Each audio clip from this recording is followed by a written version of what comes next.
नमो तस्स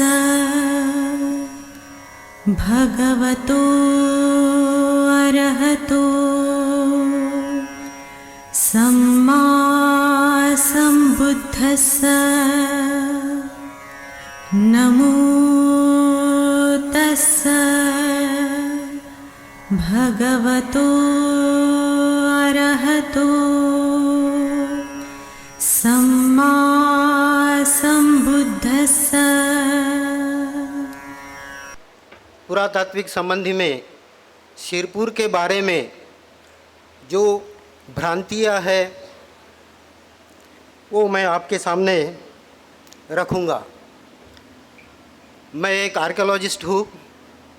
मैंने archaeological survey of India के साथ उत्खनन भी किए हैं और महाराष्ट्र शासन में वही डिपार्टमेंट में मेरी 30 साल की सेवा भी हो गई है।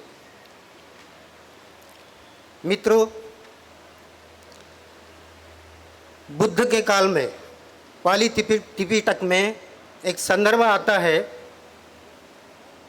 जम्बू द्वीप का, और ये जम्बू द्वीप में एक महाजनपद करके 16 महाजनपद थे, और 16 महाजनपदों की सिवाय मैं ये बात कर रहा हूँ बुद्ध की काल की, 16 महाजनपदों की सिवाय 61 जनपद भी थे। वैसा ही महानदी के किनारे, महानदी और गोदावरी के बीच में एक प्रदेश था। वो प्रदेश कलिंग नाम से जाना जाता था, और जहाँ महानदी के किनारे, जहाँ संध्या, सायंकाल, सुबह बुद्धं शरणं गच्छामि, धम्मं शरणं गच्छामि, संघं शरणं गच्छामि, इनकी रात दिन गूंज उठती थी। वो सिरपुर भी तभी कलिंग में शामिल था। इतिहास हमें बताता है कि कालक्रमण के चक्र में कहीं राजपद, राजसत्ता आती है, कहीं बनती है, कहीं टूटती है, और इसी कारण ये सिरपुर है, ये कलिंग है, ये भी टूटता गया और बसता गया, और एक ज़माने में इसने आकार भी बदले, सत्ता भी बदली, और फिर ये महाकौशल कहलाया गया। महाकौशल के बाद वर्तमान में हम इसे छत्तीसगढ़ के नाम से जानते हैं। मित्रों, मुझे तो वैसे सेशन में बोलना था, लेकिन आप सभी सुने, महोदय भी सुने, आदरणीय मंच भी सुने, इसीलिए मेरी कुछ बातें मैं यहाँ रखना चाहता हूँ। आदरणीय भंते जी, सुरेश ससाई जी, इनके ही कार्यकाल में और इनके ही अध्यक्षता में 2 जगह उत्खनन हुए थे। वो 2 जगह उत्खनन हुए, एक मनसर का था और दूसरा सिरपुर का था। सिरपुर का उत्खनन और मनसर का उत्खनन एक ही एजेंसी ने किया गया।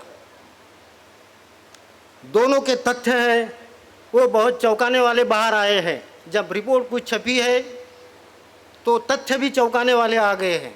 मैं ज़्यादा आपका समय नहीं लूँगा, लेकिन मैं कुछ तथ्यों पर बात करूँगा आज।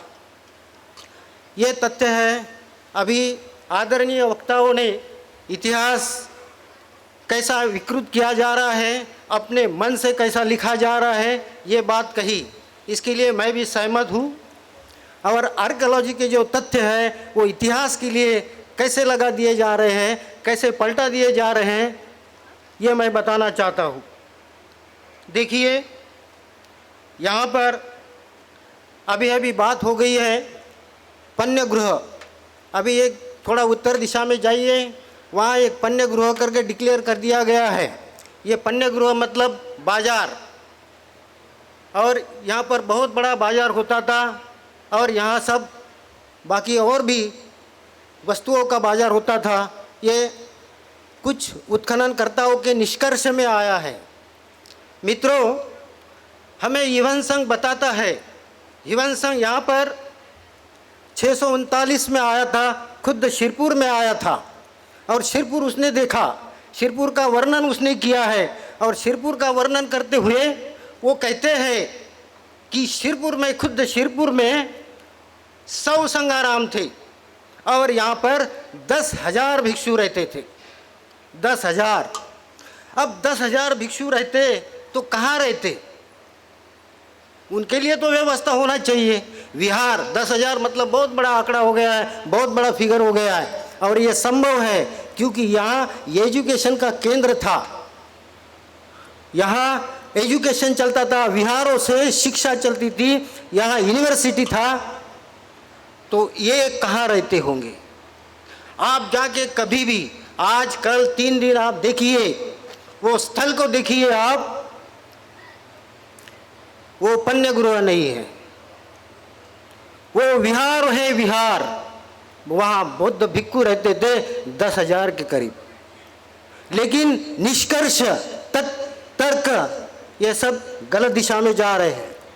दूसरी बात, यहाँ पर ये भी बताया गया है कि यहाँ हमारे दक्षिण साइड में बहुत सारे साइट्स हैं, यहाँ पर राजमहल था। अब भैया राजमहल थोड़े थोड़े कमरे में थोड़ी रहता है। उत्खनन तो हमने भी किए हैं, रिपोर्ट्स तो हमने भी पढ़े हैं, आर्कियोलॉजी तो हमने भी पढ़ी है।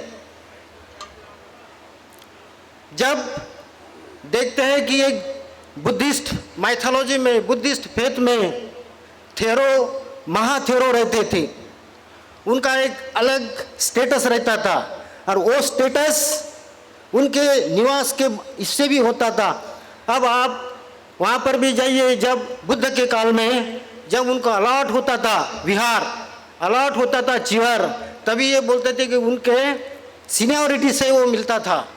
अब वो सीनियरिटी से जो बड़े बड़े संघाराम हैं, वहाँ पर वरिष्ठ भिक्षु रहते थे, और वो वरिष्ठ भिक्षु वहाँ जाके धम्म साखच्चा कहते थे। धम्म साखच्चा मीम धर्म चर्चा, और वो धम्म चर्चा वहाँ पर होती थी। इसीलिए बड़े बड़े हॉल है, इतने भी बड़े नहीं हैं कि जिसके हम राजमहल कह दें।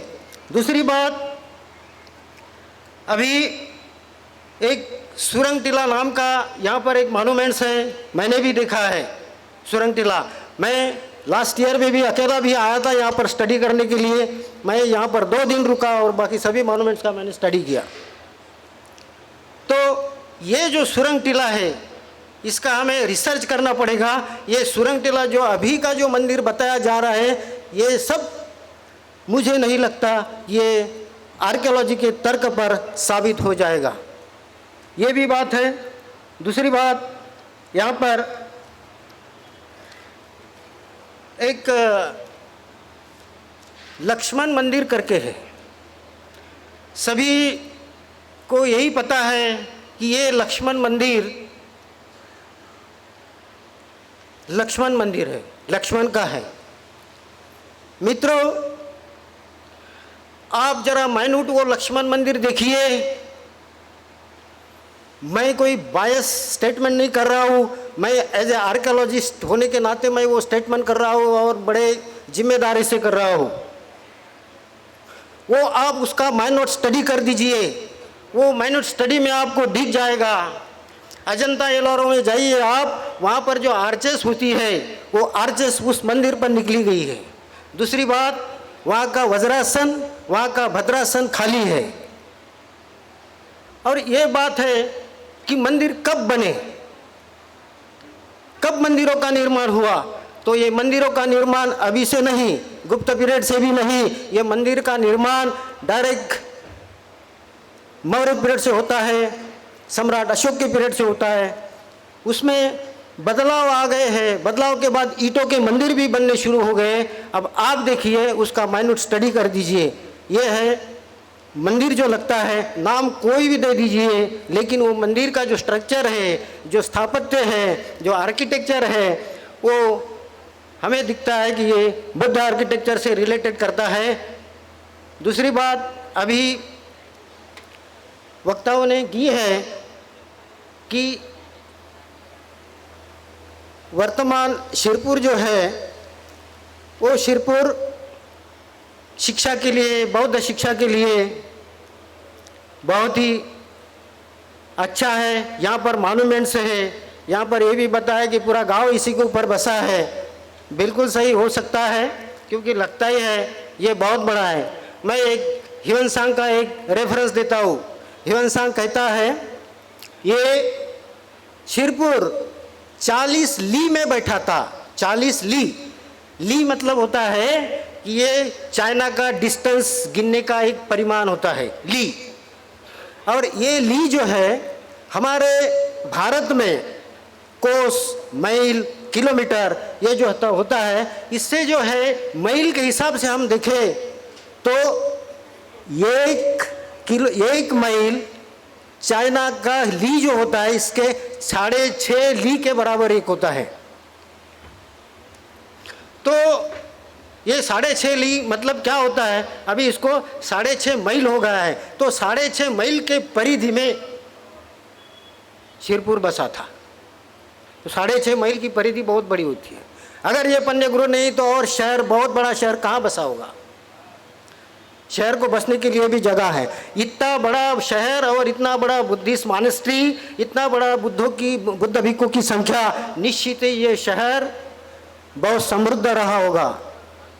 इसीलिए यहाँ पर सब बौद्ध का जो सब मिलता है। दूसरी बात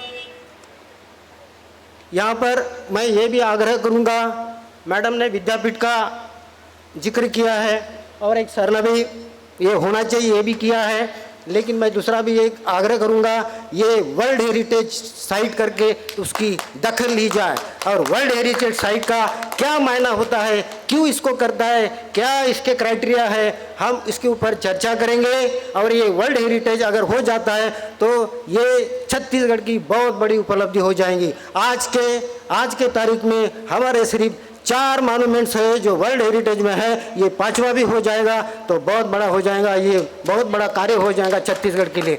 मैं यही मेरे 2 शब्द को विराम देता हूँ और आयोजकों ने मुझे 2 शब्द कहने के लिए एक अनुमति दी, इसके लिए मैं उनका धन्यवाद करता हूँ। जय भीम, नमो बुद्धाय।